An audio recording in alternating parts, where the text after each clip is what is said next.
happening? Let me lower your music down. You hear me? Yes, I hear you perfectly. My bad, my bad. I got a lot going on, man. It's all right. It's all right. Yo, trust when What's it comes happening to the with you? What's live, poppin'? I'm so. You already know. Hold on, I'm gonna put my headphones on. Let me put mine in too. I don't even know. Here we go. How you doing? How you feeling today? I'm good. How are you today? I'm feeling good. I'm feeling good. I just left some amazing shit. I just Shit. left it. I Come just on, left in a Symba. I just left an amazing uh weed facility. Oh. $100 million weed facility. Oh, I think I know exactly which one you're talking about too. Yeah, it was crazy. It was crazy. How you feeling today? I'm good. I'm good. I'm blessed. We're blessed. We're here, right? What else are you working on today? Man, I'm on my way to the studio. We actually doing a Bay Area writers camp out here in LA today. So we got a bunch of artists from the Bay pulling up and cooking up a bunch of songs for different artists and just gonna have some fun cooking it up. Wow, that's so dope. Well, let's What's start up with this the off people? I right, see the right? comments popping. We got the comments popping. Shout out to the comments. It was time for you to get to log on. Yo, but shouts My to bad, shouts to man. It's Symba from the Bay Area. Let's be clear, who's working out of Cali. Now, I mean, there's definitely, so much to catch up on. Let's start off with where the love for the game began for you, Symba. definitely. I mean, it's like anybody else. Like when you growing up and you black, Hispanic, you know what I mean? You pretty much got a few options of what you look at, you know what I mean, and That's what you can right. see. So you limited to what you see, and your dreams basically become things that you don't see every day. So when you kind of see rappers or ball players, you like, damn, I want to be like that, or I want to be able to, make money like them.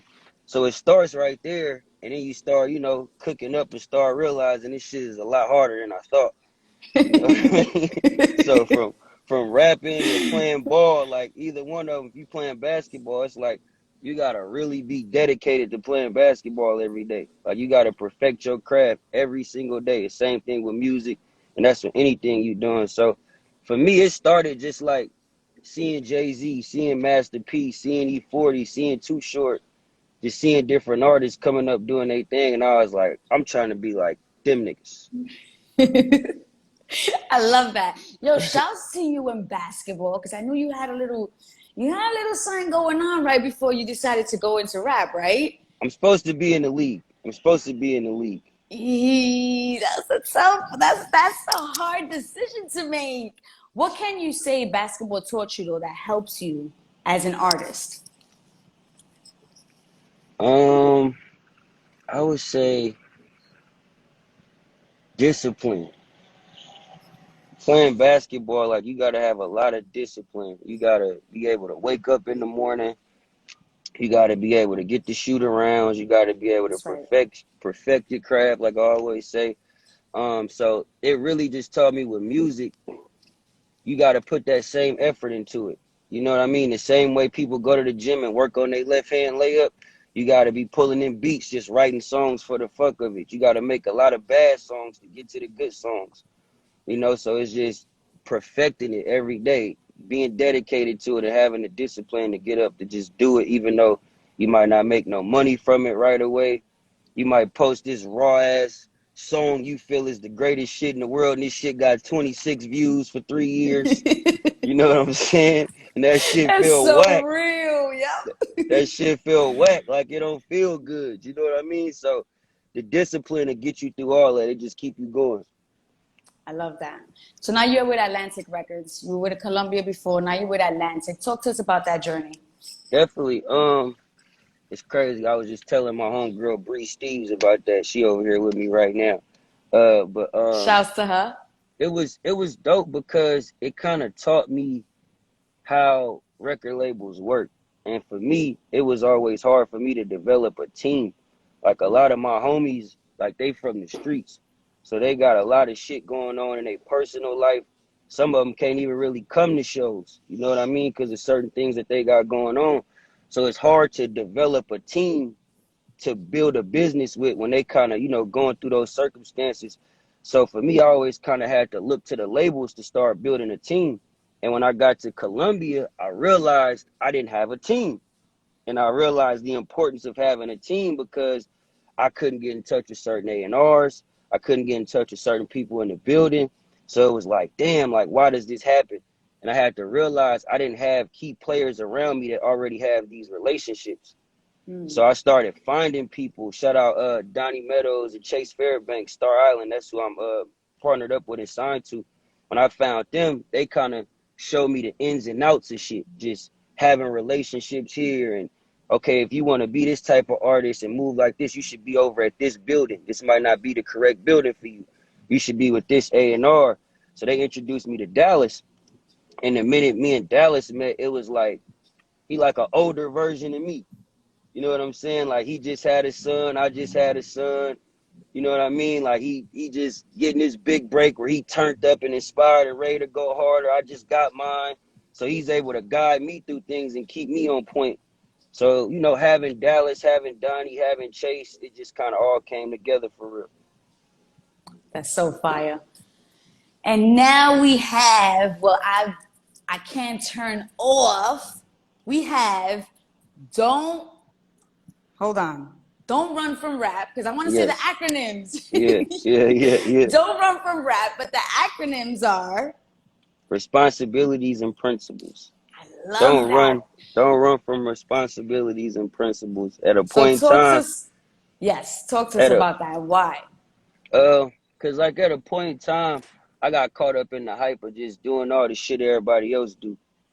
You know what I mean? Like, just had moved to LA and I was seeing all these records working, just people doing shit. And I'm like, God damn, like, they winning with that? Like, fuck it, let me try it. You know what I mean? Because you frustrated. You've been doing this shit over and Yes. over for so many fucking times and it ain't working. You like, man, these motherfuckers just won with I'm a jerk. Like, God damn, like, let me try this shit. You know what I mean? So you try it, but you realize, like, okay, this shit ain't for me, or this ain't connected to my audience. So I was kind of running away from what I'm naturally gifted at, and that's rapping. So as a rapper, I have a responsibility to perfect that craft. And I wasn't doing that. I was too busy trying to perfect other people's shit. So once I just sat back, you feel me, and be like, what is it I'm really great at? What is it I could really do? One thing I could do that I feel better, I could do better than most people on the planet is fucking rap. So I'm going to perfect this shit every day. So I'm watching documentaries. I'm watching goddamn backstage with DMX and Jay-Z concerts and shit. You know what I mean? Like old interviews where Jay-Z going up to Hot 97 with Beans and they I freestyling. love You it. feel me? So I'm like, when I get my time, I'm about to come like this. I'm going to a radio station like this. I'm going to flame shit up like this. And I just stuck to it. I stuck to it from like 2016 all the way to now. I ain't dropped no music. You know what I mean? I stopped dropping music. I ain't do no shows. I wasn't like doing features. I wasn't doing shit but just freestyling on Instagram. And once I kind of seen a spark with that, I'm like, okay, they loving my raps. You know what I mean? They loving my raps. And my homie had said a slogan one day. He was like, don't run from rap. And I was like, bro, that's what I'm going to run with right there. Don't run from rap. Wow, wow, wow. Oh my goodness, I love it. And then the single that's out right now is, with Yeah. the big Yeah. homie, Big 2 Chainz. Chainz. Shout out Talk Chainz, to us man. about that. Man, it was dope. That was actually I've had a lot of artist relationships, like big artist relationships.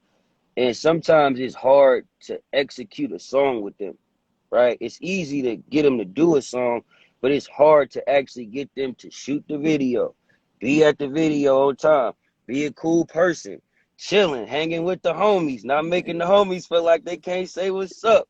You know what I mean? Like post the video on Instagram multiple times. Oh, Like forget it's it. it's hard to get somebody to do that. So Chainz was just like, it wasn't like I was even looking for him to do that. It was just like I had made the song, and the first time I heard the beat, it just reminded me of Big Amounts. the song he got with Drake, because he got that flute in the beginning. I'm like, damn, this shit sound like Big Amounts.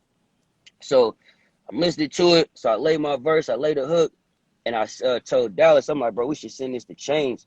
Sent it over to him. He sent it back like a couple days later. Killed that shit. Like, Ooh, killed it. And then he really was like, did. when we doing the video? I'm like, oh, shit, we doing a video? Let's do it. I'm like, let's do it. Whoa, that's so freaking awesome. Yeah, And getting into all of that, I didn't get to hit that point when you were saying you were breaking it down on, the whole creating the EP and yeah, stopping and not doing rap just to do rap. Talk to us about your yeah. writing process, because that's a gem that everybody needs to hear. Anybody coming up, please talk to them about that. Definitely. My process, it varies. I have a certain process that I stick to. As far as sometimes, we as artists, we don't know. We hear a certain beat, know that we like the beat, but we don't necessarily know what we want to say to the beat. So sometimes what I do is I just free write. I just start writing shit that don't even rhyme. Like, I'm on live with Jacina. I got a black coat on right now. Bree Steve's to the right. I'm listening to the radio. I'm about to go to the studio. I just start writing that shit down. And then before you know it, like, I just start making it rhyme. You know what I mean? Putting words in and just making it rhyme. And you got a little story now of what's going on. But sometimes, like, shit, all I need is a fifth of Henny, and I'm finna give you 12 songs in 2 hours. You know what I mean? Or the right female walk in the studio. I'm about to try to sing in this motherfucker. I'm about to turn up. Like Got the it vocals varies. and all. Yeah, it varied. That's how we tried happen. It was some girls in the studio. I'm like, I know that we hold on things that it's best to let go, but we try. I'm like, yeah. Yes. You feel Oh me? my goodness, Symba, you're the best. I can't with you. Now we have something dropping January 15th. Yes. American Skin. Let's get a little more serious with this. You was able to be a part of this journey, and man, I mean, again, this year we've seen police brutality go from. I mean, it's always been there, but it's been blatant, Yeah. blatant. If it didn't hit like this year, I mean, it was on another level. Historical Yeah. moments that honestly have impacted us as colored people for life. Yeah. So, what was it for you to be a part of this American Skin and to write the song and talk to us about that? Man, it was incredible. When I first seen the movie, like, it made me cry. And if all y'all motherfuckers in the comments that think I'm on some sentimental shit, I'll punch you in your Dino bracket, nigga. It was emotional, all right? It was an emotional part of the movie that made me cry. Don't think I'm on no emotional shit. But nah, when I first seen the movie, man, it just touched me. It touched me, and I was able to watch it.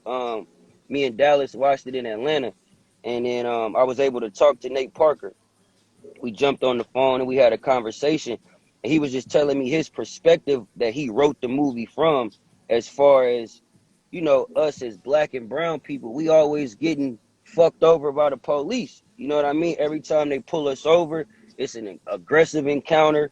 You know what I mean? Like, it's always just something with the police when you black and brown. That's right. So, and for them, they always get off. We go to court, Mm-hmm. nothing happens, right? So it's getting to a point now where it's like, okay, in a minute, if y'all don't stop doing this shit, like, we not gonna keep protesting. We not gonna keep silently breaking into Urban Outfitters and stealing a couple of Adidas. Shit gonna go to another level if y'all don't stop this shit in a minute, because y'all pushing us to a point of desperation to survive. That's right. Y'all pushing us to a point to where it's like, damn, I gotta go this hard just to say my life matter. Like, fuck. I could see if I was saying Black lives are better. I'm just saying my shit matter. That's It right. matters just as much as you, but we gotta fight just for the shit to matter. So it's like, in a minute, we not finna keep asking y'all. Like, we not gonna keep asking y'all if we matter in a minute. It's just gonna be like, this what it is. You know what I mean? Deal with it. We're going to show And you how that's much we pretty much what matter. this movie is saying. Exactly. And that's exactly what this movie is saying. Is like, you push me to no limit, so now I'm gonna put y'all in my position.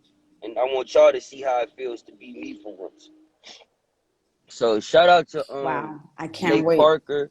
Shout out to Nate Parker. Shout out to Spike Lee. Shout out to Amari Hardwick. Shout out to Keydrone. We got a dope song. I'm actually about to post a snippet of it in a little bit. It's called "I Know I've Been Changed." It's the first single off of the movie. It's actually in the movie. And the conversation me and Nate Parker had is basically the perspective I wrote my verse from. So everything he was kind of embodying with the movie is what I embodied in the music. Wow, Symba. I mean, you took a little hiatus, but you came back and you came with I had to a get right. I ooh, had to I nah, had to get right, man. it's Like you a can't wrap just be now. to all the artists in here right now, even if you're not an artist, if you a female, you a nail tech, whatever you may be doing, like you gotta get right. You can't be out here moving off, waiting on something to happen and then you got to counter to it. You got to have a plan and move with your plan, move accordingly to your plan. I always said I want to make music for movies. I just ain't know it was going to be a Nate Parker fucking movie. You know Look what I'm at that. saying? But I perfected my craft enough to be able to get in a position to be able to do that. So never just put yourself in a box, man, but always have a plan within what it is you're trying to do. Yo, I can't wait to see what's to come, Symba. I thank you. We thank you here at Dash. Stay locked with us. We can't wait to. I Always. mean, we'll speak real soon. We'll speak real soon because I know you're about You to already drop know. something And I else maybe gotta in the next 2 weeks. I gotta apologize to you too, because I was a little tardy. But I just seen some unbelievable shit that just fucked my head up. But I was trying to get out of there by 12:30, and I was like, "Yo, hold on, I gotta go do this live right quick." I'm gonna be real. There hasn't been somebody that hasn't been late. You know what I'm saying? I'm We get my that, bad, so it's my all bad. good. But I did tell the people you was so worth it. I Yeah, mean, no, you always dropping gems. You're amazing to talk to, and I mean, your music speaks for itself, man. Seriously. no. Thank you, man. Thank you for having me. Always, you always know anything you need from me. I'm always here. Thanks for the love, Symba. Always. I'll speak to you real soon, man. Appreciate you. Later.